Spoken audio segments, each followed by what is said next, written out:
Good afternoon to all of you. This is Nafees Sabri और आज हम लोग चर्चा करेंगे करंट अफेयर्स 27 जनवरी 2023 से लेकर 2 फरवरी 2023 के मध्य में जो भी महत्वपूर्ण करंट अफेयर्स हैं उन घटनाओं पर। छत्तीसगढ़ से रिलेटेड कुछ ज्यादा करंट अफेयर नहीं है, लेकिन इंडिया से रिलेटेड करंट अफेयर कुछ हैं तो उस पर हम लोग फोकस करेंगे। तो चलिए आइए शुरुआत करते हैं।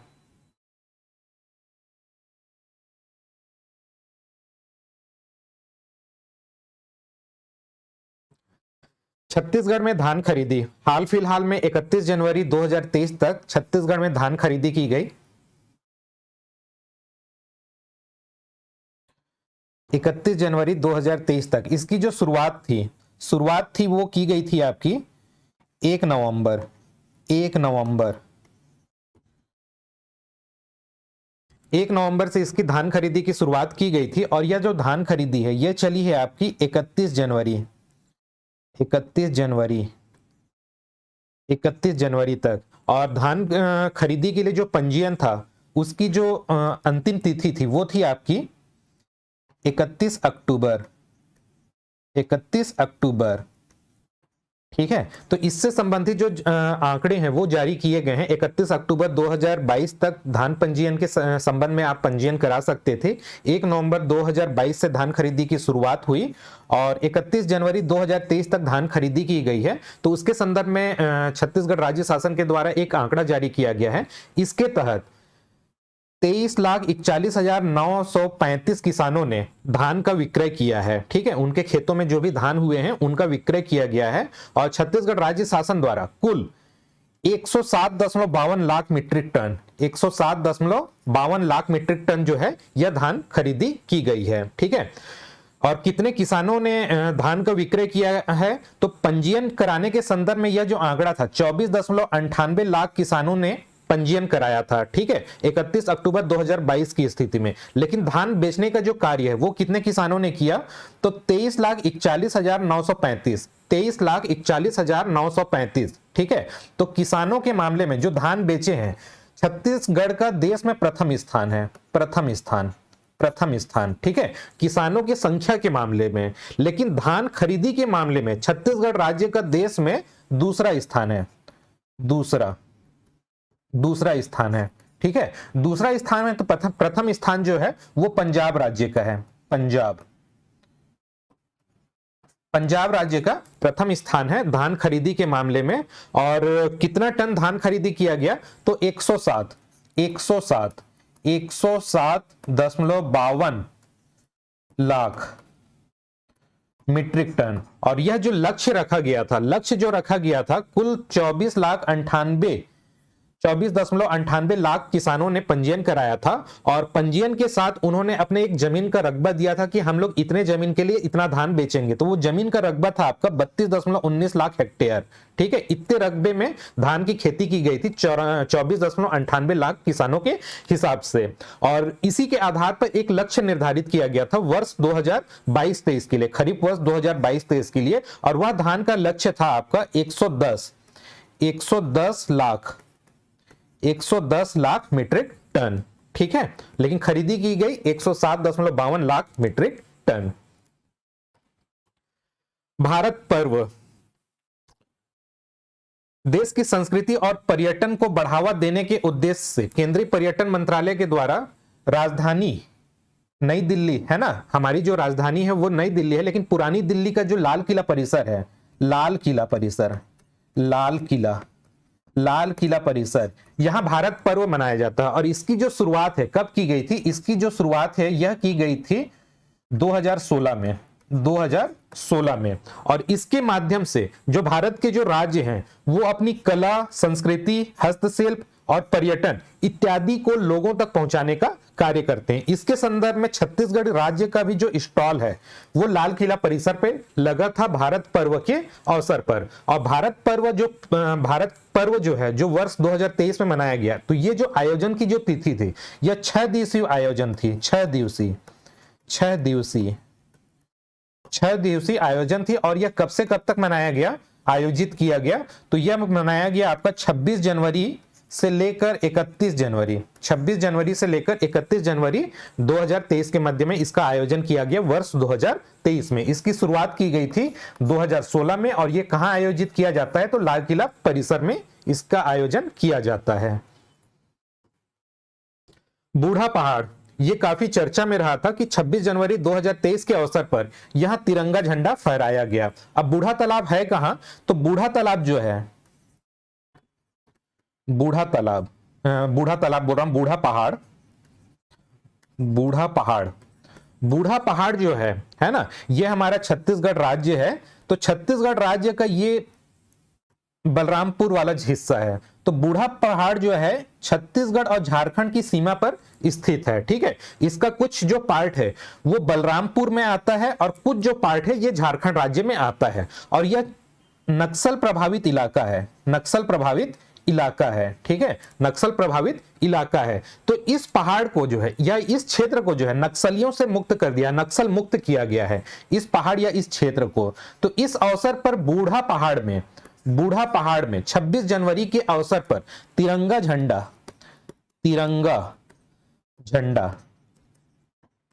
फहराया गया। तिरंगा झंडा जो है यह फहराया गया और इसका जो विस्तार है बलरामपुर और झारखंड दोनों राज्य में है और छत्तीसगढ़ का जो बलरामपुर वाले हिस्से में है वहां इस तिरंगा झंडा जो है फहराया गया है। तो बूढ़ा पहाड़ से संदर्भ में एक प्रश्न पूछ सकता है कि बूढ़ा पहाड़ छत्तीसगढ़ के किस जिले में स्थित है, चर्चा में रहा ऐसा करके, तो ये आपका बलरामपुर जिले में स्थित है। राज्य स्तरीय युवा महोत्सव, इसके संदर्भ में 2-3 जानकारी बस हमको जाननी होगी कि इसका आयोजन जो है राज्य शासन, खेल एवं युवा कल्याण विभाग और संस्कृति विभाग के माध्यम से किया जाता है और इसका आयोजन जो है वर्ष 2023 में 28 जनवरी से 30 जनवरी 28 जनवरी से 30 जनवरी यह 3 दिवसीय कार्यक्रम था, इसके मध्य में यह किया गया। ठीक है, और विशेष क्या है, राज्य स्तरीय युवा महोत्सव जो है लगभग 3000 कलाकारों ने 38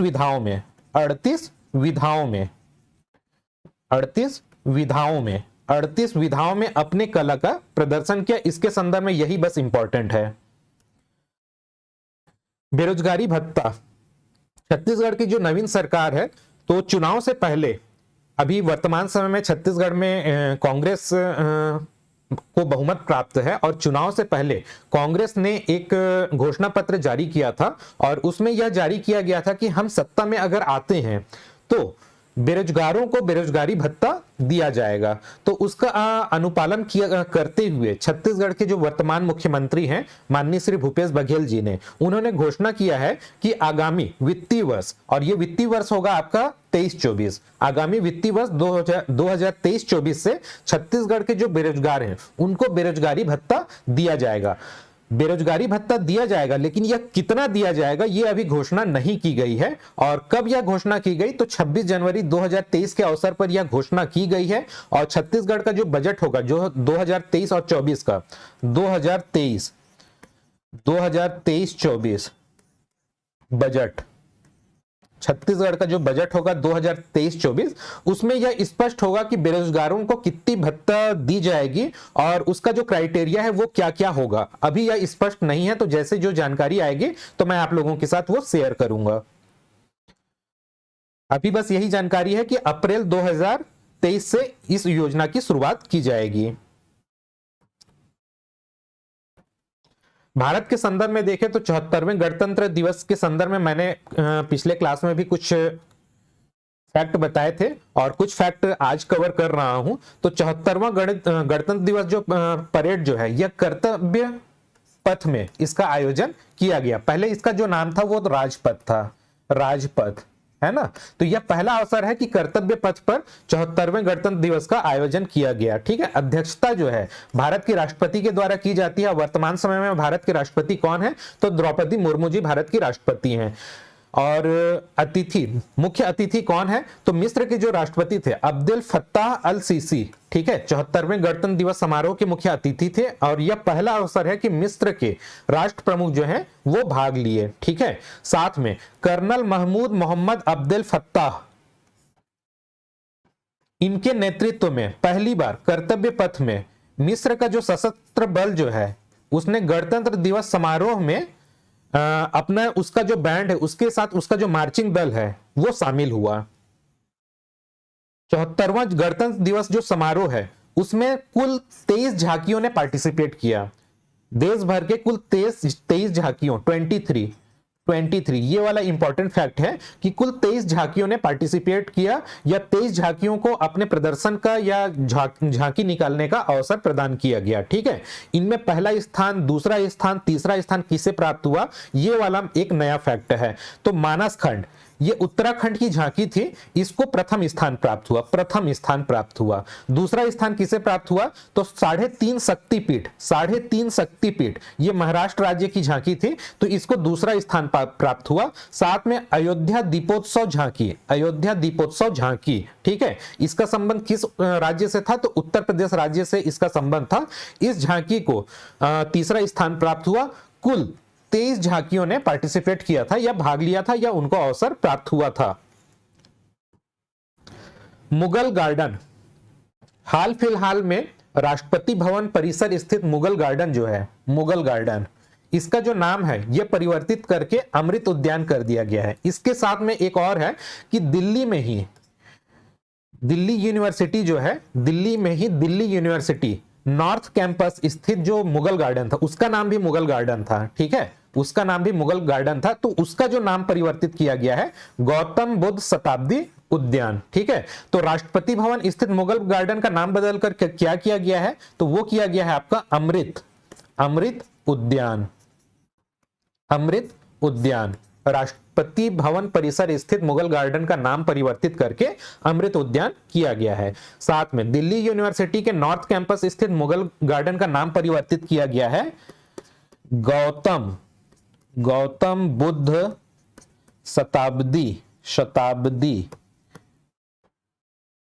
शताब्दी उद्यान। ठीक है, एक्चुअली 1911 में घोषणा की गई थी कि उससे पहले भारत की जो राजधानी थी वो कलकत्ता थी।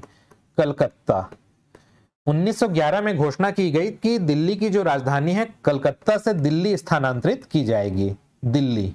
ठीक है, तो दिल्ली में नई राजधानी बनी और नई राजधानी के साथ वहां जो वायसराय जो हाउस है, वर्तमान समय में इसे हम लोग राष्ट्रपति भवन के नाम से जानते हैं, तो वायसराय के लिए एक मुगल गार्डन का डिजाइन किया गया था और यह डिजाइन जो है सर एडविन लुटियंस इनके द्वारा डिजाइन किया गया था। ठीक है, और यह डिजाइन कब किया गया था, तो 1917 में इसका डिजाइन जो है वह किया गया था और यह डिजाइन बनकर जो तैयार हुआ था वह मतलब मुगल गार्डन जो है यह बनकर जो तैयार हुआ था 1928 में बनकर तैयार हुआ था। ठीक है, यह वायसराय के लिए इसको बनाया गया था और इसका नाम प्रदान किया गया था मुगल गार्डन। और यह जो मुगल गार्डन है आम लोगों के लिए कब खोला गया, यह किसके द्वारा खोला गया, तो भारत के जो प्रथम राष्ट्रपति हैं,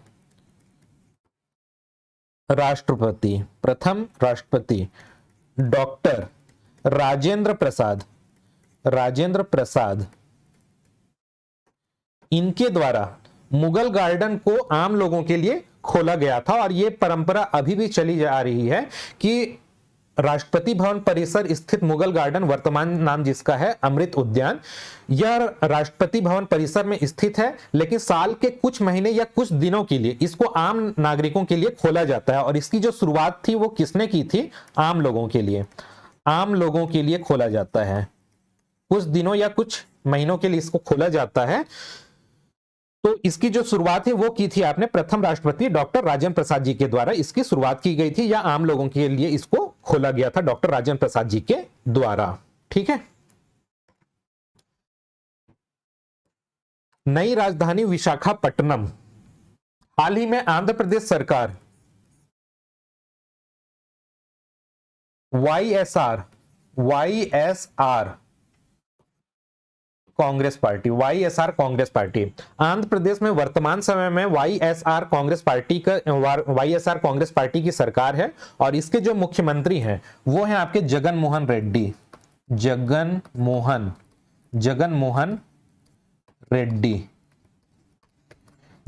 रेड्डी जी इसके वर्तमान समय में मुख्यमंत्री हैं। तो इन्होंने घोषणा की गई है कि आंध्र प्रदेश की जो नई राजधानी होगी वो अमरावती के स्थान पर सागर तटीय नगर जो है या शहर जो है विशाखापट्टनम, ठीक है, ये आंध्र प्रदेश है। आंध्र प्रदेश के इस स्थान पर विशाखापट्टनम है, अमरावती इस स्थान पर, सेंटर पे अमरावती है। लेकिन इन्होंने घोषणा की है कि विशाखापट्टनम जो है आंध्र प्रदेश की नई राजधानी होगी।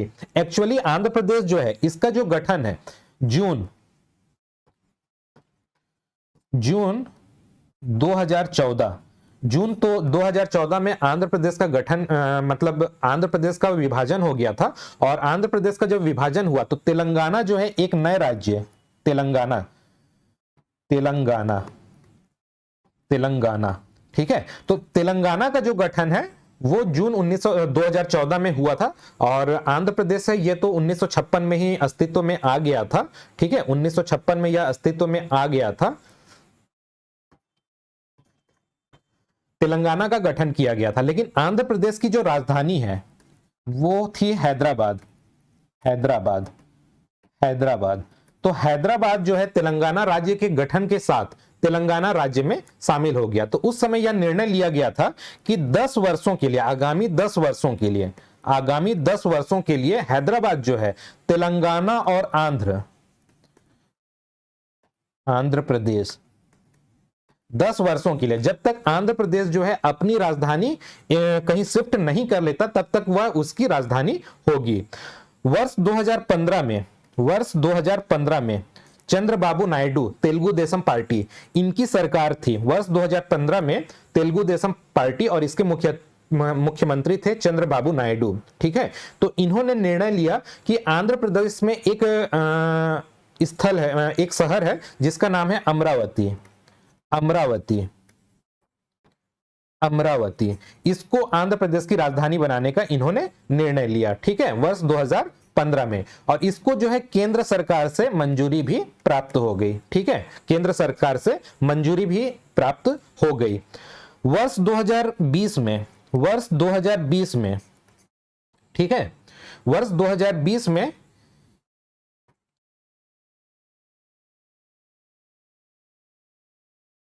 राजधानी का विकेंद्रीकरण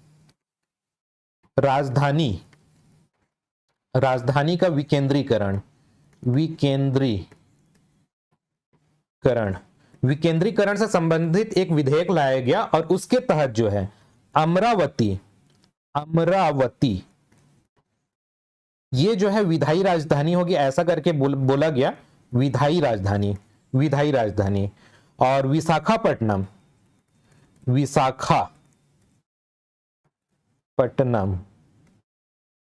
यह होगी कार्यकारी राजधानी।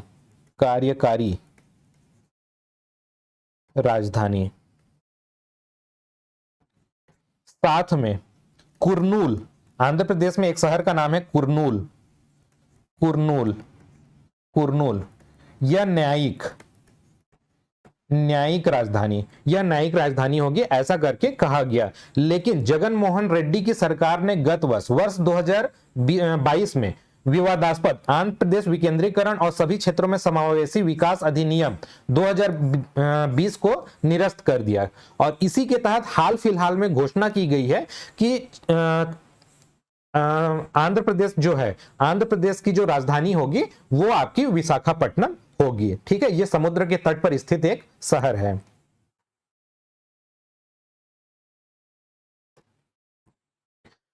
विश्व आर्द्र भूमि दिवस प्रतिवर्ष 2 फरवरी को समूचे विश्व में विश्व आर्द्र भूमि दिवस जो है यह मनाया जाता है, ठीक है। एक्चुअली इसके पीछे का जो रीजन है वो ये है कि 2 फरवरी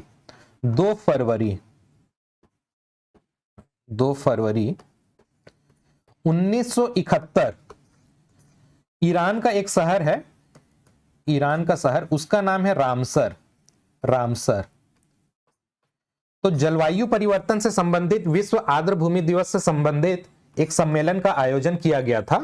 तो इसी के नाम पर इसको रामसर साइट भी कहा जाता है। और इस तिथि को, है ना, इस तिथि की स्मृति को बनाए रखने के लिए वर्ष 1997 में पहली बार विश्व आर्द्र भूमि दिवस मनाया गया था। उसके बाद से प्रतिवर्ष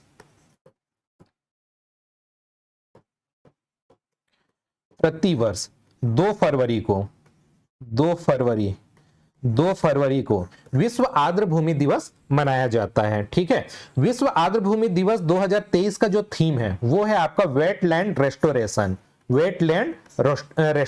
ठीक है, इस साल का अभियान लोगों को आर्द्र भूमि के समर्थन में कार्रवाई करने के लिए प्रेरित करना है। ठीक है, वेटलैंड रेस्टोरेशन। और आर्द्र भूमि किन्हें कहा जाता है? जो साल भर या साल के कुछ दिन या कुछ महीने जो हैं पूरी तरह जलमग्न या आंशिक रूप से जलमग्न, जैसा कि इस पिक्चर में दिख रहा है, यह पूरा इलाका जो है जल से भरा हुआ है। ठीक है, जैसे ये हरा जो घास वास दिख रहा है, ये सारे में जल भरे हुए हैं।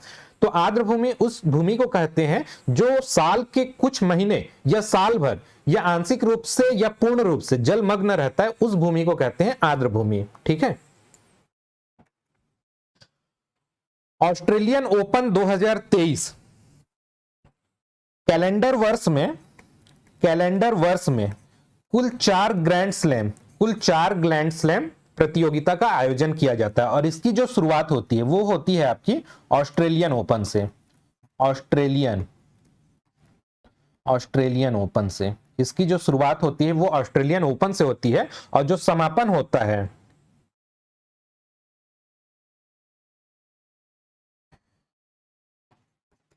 यूएस ओपन से होता है, यूनाइटेड स्टेट यूएस ओपन। ठीक है, इसका जो समापन होता है यूएस ओपन से होता है और जो शुरुआत होती है वो ऑस्ट्रेलियन ओपन से होता है। टोटल 4 ग्रैंड स्लैम टूर्नामेंट खेले जाते हैं एक कैलेंडर वर्ष में, ऑस्ट्रेलियन ओपन, यूएस ओपन। इसके अलावा जो 2 अन्य हैं उनका नाम है आपका फ्रेंच ओपन और विंबलडन। फ्रेंच ओपन का संबंध फ्रांस से है, विंबलडन का संबंध आपका इंग्लैंड या ब्रिटेन से है। ठीक है, इनमें से फ्रेंच ओपन ये जो है आपका क्ले कोर्ट है ना, मिट्टी का बना हुआ जो कोर्ट होता है उसमें खेला जाता है। साथ में विंबलडन जो है, ये ग्रास कोर्ट में खेला जाता है। और ऑस्ट्रेलियन ओपन और यूएस ओपन जो है ये हार्ड कोर्ट में खेला जाता है।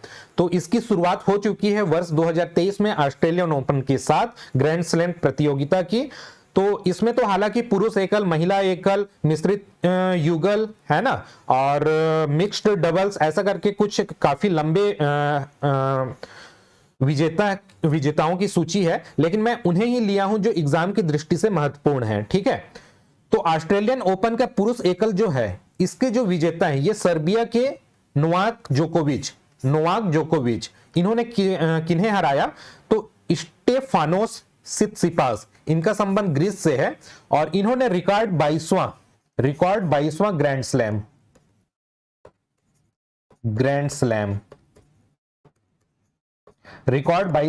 ग्रैंड स्लैम टूर्नामेंट जो है अपने नाम किया। कौन? सर्बिया के नोवाक जोकोविच ने। ठीक है, रिकॉर्ड 22वां ग्रैंड स्लैम खिताब जो है अपना नाम किया है। और इसके साथ ही इन्होंने राफेल नडाल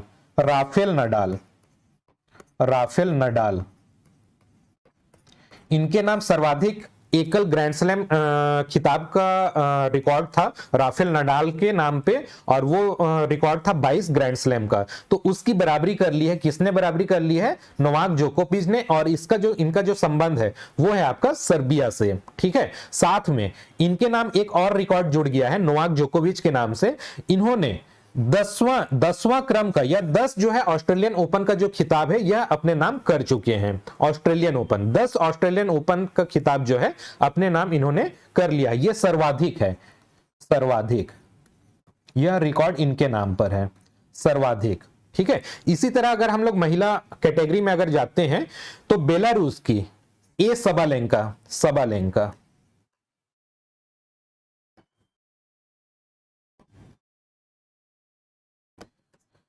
बेलारूस की ए सबालेंका ने कजाकिस्तान की ई रायबकीना को सीधे सेटों में हराकर जो है ऑस्ट्रेलियन ओपन 2023 का खिताब जो है अपने नाम किया। ठीक है, इसके साथ में मिश्रित युगल का जो है ये काफी इंपॉर्टेंट हो जाता है, क्योंकि भारत की जो सानिया मिर्जा है ये अपना आखिरी ग्रैंड स्लैम प्रतियोगिता खेल रही थी और इसके बाद जो है इन्होंने संन्यास लेने का या रिटायरमेंट लेने का ऐलान कर दिया है। ठीक है, तो ये इनका आखिरी जो है ग्रैंड स्लैम है और आखिरी इनका ऑस्ट्रेलियन ओपन है। ठीक है, ये फाइनल मैच तक पहुंची थी, लेकिन फाइनल मैच में ये जीत दर्ज नहीं कर पाई और उपविजेता रही इनकी जोड़ी। और इनकी जोड़ीदार कौन थे?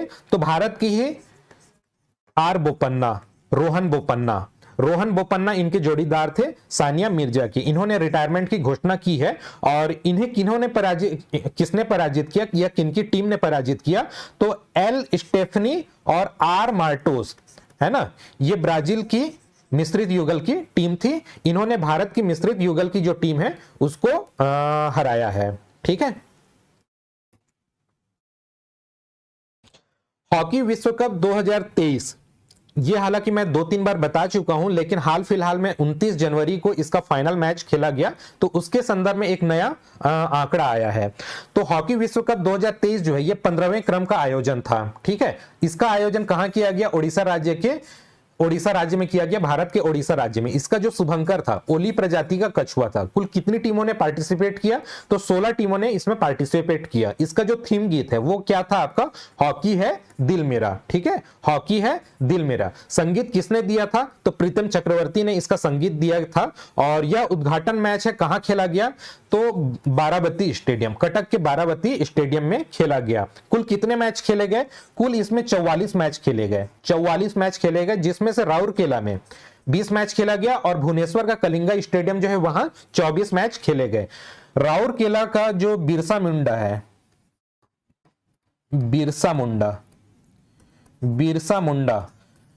मुंडा हॉकी स्टेडियम जो है दर्शक क्षमता के आधार पर देश का सबसे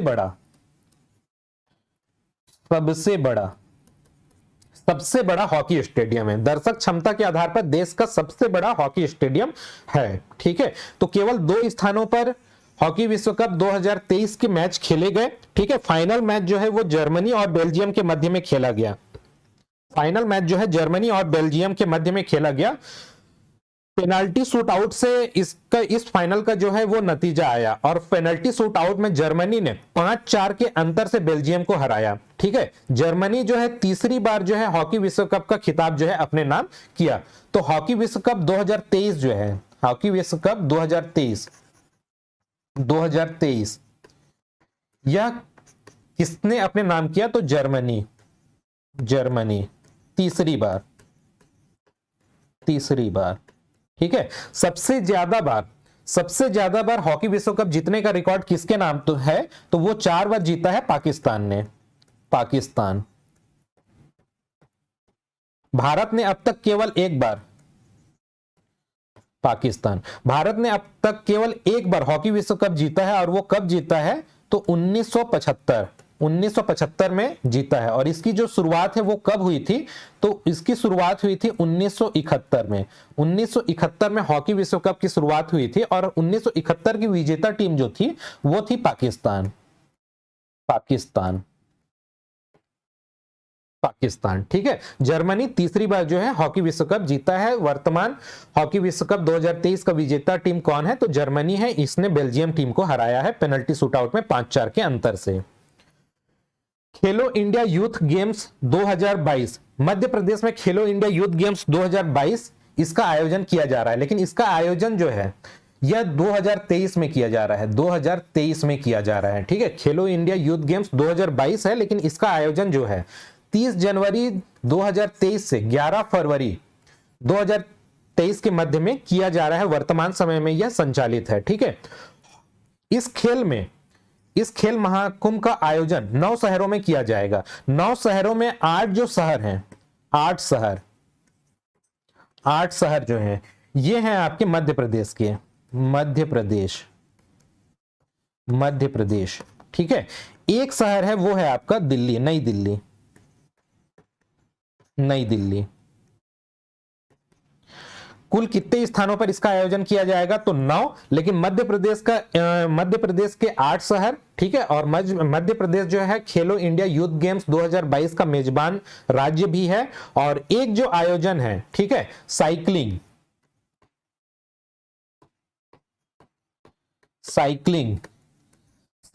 से संबंधित जो प्रतियोगिता है वो नई दिल्ली में की जाएगी, ठीक है। तो टोटल राज्य कितने हैं? 9। खेलो इंडिया यूथ गेम्स में कुल कितने खेलों को शामिल किया गया है? तो 27 गेमों को शामिल किया गया है और लगभग 6000 से अधिक जो है खिलाड़ी इसमें पार्टिसिपेट करेंगे। और ये जो खिलाड़ी हैं इनकी उम्र कितनी होगी? लगभग 17 वर्ष, 17 वर्ष तक की इनकी आयु होगी। खेलो इंडिया यूथ गेम्स किस क्रम का आयोजन है? किस क्रम का आयोजन है? तो 5वें क्रम का आयोजन है। इसकी शुरुआत हुई थी वर्ष 2018 में इसकी शुरुआत हुई थी और उस समय इसका नाम दिया गया था खेलो इंडिया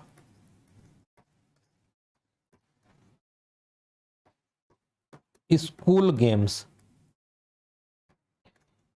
गेम्स, ठीक है। लेकिन इसका जो नाम है वो परिवर्तित कर दिया गया 2019 में इसका नाम परिवर्तित करके कर दिया गया खेलो इंडिया यूथ गेम्स, ठीक है। खेलो इंडिया यूथ गेम्स इसका नाम कर दिया गया। खेलो इंडिया यूथ गेम्स 2022 जो है वर्ष 2023 में आयोजित किया जा रहा है और यह 5वें क्रम का आयोजन है। लेकिन पहला क्रम का जो आयोजन है वो जो है उसकी शुरुआत वर्ष 2018 में की गई थी और वर्ष 2022 में जो आयोजन किया गया था 2022 तो कहां किया गया था? हरियाणा राज्य में किया गया था इसका आयोजन, ठीक है। हरियाणा में राज्य में इसका आयोजन किया गया था 4थे क्रम के खेलो इंडिया यूथ गेम्स का। अंडर 19 T20 वर्ल्ड कप 2023, ठीक है। ये महिला अंडर 19 T20 वर्ल्ड कप है 2023। इसका जो आयोजन है किस राज्य में किया, किस देश में किया गया? तो दक्षिण अफ्रीका में किया गया। यह प्रथम संस्करण था। पहली बार अंडर 19 T20 वर्ल्ड कप 2023, ठीक है, वीमेंस कैटेगरी में इसका आयोजन किया गया पहली बार। और इसकी जो विजेता टीम है या फाइनल मैच है किसके मध्य खेला गया? तो भारत और इंग्लैंड के मध्य में फाइनल मैच किया गया, ठीक है। भारत और इंग्लैंड के मध्य में फाइनल मैच खेला गया। भारत जो है इंग्लैंड को हराकर प्रथम विजेता बना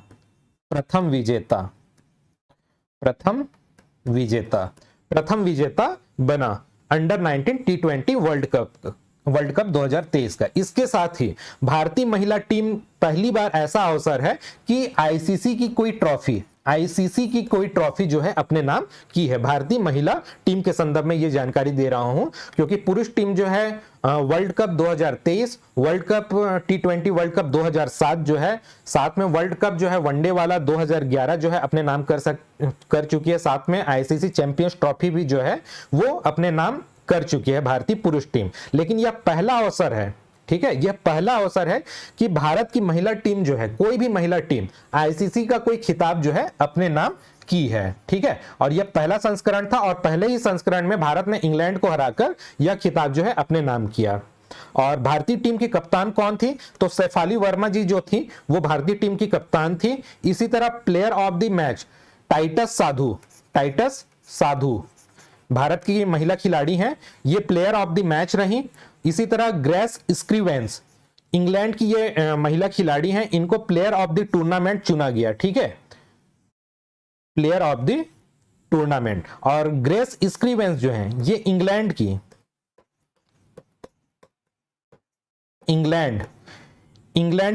कप्तान, इंग्लैंड टीम की कप्तान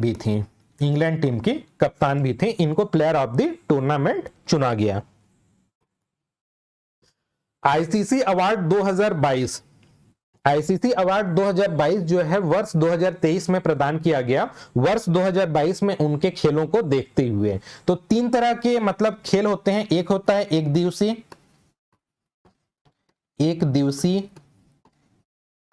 इसको वनडे के नाम से भी जानते हैं। एक होता है टेस्ट और एक होता है आपका T20। ठीक है, ये 20-20 ओवरों का खेला जाता है। ये आपका होता है 50-50 ओवरों का। ये होता है 90 ओवर एक दिन में खेले जाते हैं और ये 5 दिनों तक खेले जाते हैं। ठीक है, T20 20-20 ओवर का खेल होता है। 3 फॉर्मेट में आईसीसी प्रतियोगिता का आयोजन किया जाता है और उसके संदर्भ में वर्ष 2022 में खिलाड़ियों के प्रदर्शन के हिसाब से उनका अवार्ड के लिए नामित किया गया या उनका चयन किया गया। तो आईसीसी पुरुष T20 international cricketer of the year, Bharat के जो खिलाड़ी हैं सूर्य कुमार यादव, ठीक है, सूर्य कुमार यादव, इनका संबंध मुंबई इंडियंस से भी है। ये मुंबई इंडियंस के लिए आईपीएल में मुंबई इंडियंस की ओर से खेलते हैं। तो इनको आईसीसी पुरुष T20 international cricketer of the year चुना गया है। इसी तरह से आईसीसी पुरुष one day cricketer of the year, पुरुष one day cricketer of the year, इसमें बहुत सारे कैटेगरी हैं, लेकिन मैं कुछ ही को लिया हूं जो एग्जाम की दृष्टि से महत्वपूर्ण है। तो बाबर आजम पाकिस्तान के ये कप्तान भी हैं, तो पाकिस्तान के कप्तान बाबर आजम जो हैं, ठीक है, इनको आईसीसी पुरुष one day cricketer of the year इस अवार्ड से नवाजा गया है। ठीक है, यह प्रदान किया गया है। इसी तरह से आईसीसी पुरुष test cricketer of the year, ये ऑलराउंडर हैं और टेस्ट टीम के, इंग्लैंड की जो टेस्ट टीम है इसके कप्तान भी हैं और ये एक ऑलराउंडर हैं, बॉलिंग भी करते हैं, बैटिंग भी करते हैं। तो इनको ICC test cricketer of the year award प्रदान किया गया है वर्ष 2022 का। ठीक है, इसी तरह से आईसीसी इमर्जिंग महिला cricketer of the year Bharat की रेणुका सिंह को प्रदान किया गया है ICC spirit of cricket award, ICC spirit of cricket award. यह जो है आसिफ शेख, इनका संबंध नेपाल से है, नेपाल से है। एग्जाम में अगर कुछ पूछता है तो वो पूछता है आईसीसी पुरुष क्रिकेटर ऑफ द ईयर और आईसीसी महिला क्रिकेटर ऑफ द ईयर। ये काफी इंपॉर्टेंट हो जाता है और यह किनके नाम से प्रदान किया जाता है या किनके नाम पर इस पुरस्कार की स्थापना की गई है। तो ये है sir Garfield Sobers, sir Garfield Sobers. ठीक है, ये वेस्ट इंडीज, ये वेस्ट इंडीज के प्लेयर रह चुके हैं, है ना, वेस्ट इंडीज के प्लेयर रह चुके हैं और इनके नाम पर इस पुरस्कार की स्थापना की गई है आईसीसी पुरुष क्रिकेटर ऑफ द ईयर। और इससे किसको सम्मानित किया गया है, इस अवार्ड के लिए किसे नामित किया गया या किसे प्रदान किया गया, तो वो पाकिस्तान के बाबर आजम को। इसी तरह से महिला के कैटेगरी का जो आईसीसी महिला क्रिकेटर ऑफ द ईयर है, ठीक है, किसके सम्मान में स्थापित किया गया है, तो वो है रचेल हेहोई फ्लिंट, रचेल हेहोई फ्लिंट। इनका संबंध जो है इंग्लैंड से है। और वर्ष 2022 का आईसीसी महिला क्रिकेटर ऑफ द ईयर, यह जो अवार्ड है किसे प्रदान किया गया, तो नेट सीवर। और ये किस देश की महिला खिलाड़ी हैं, क्रिकेटर हैं, तो ये इंग्लैंड की महिला खिलाड़ी हैं या क्रिकेटर हैं। ठीक है, जो भी इंपॉर्टेंट थे मैंने उन्हें कवर किया। और खेलो इंडिया यूथ गेम्स वगैरह कुछ हैं या युद्धाभ्यास जो हैं जो फरवरी में होने वाले हैं, उनको हम लोग आगामी सोमवार को हम लोग कवर करेंगे। Okay, thank you.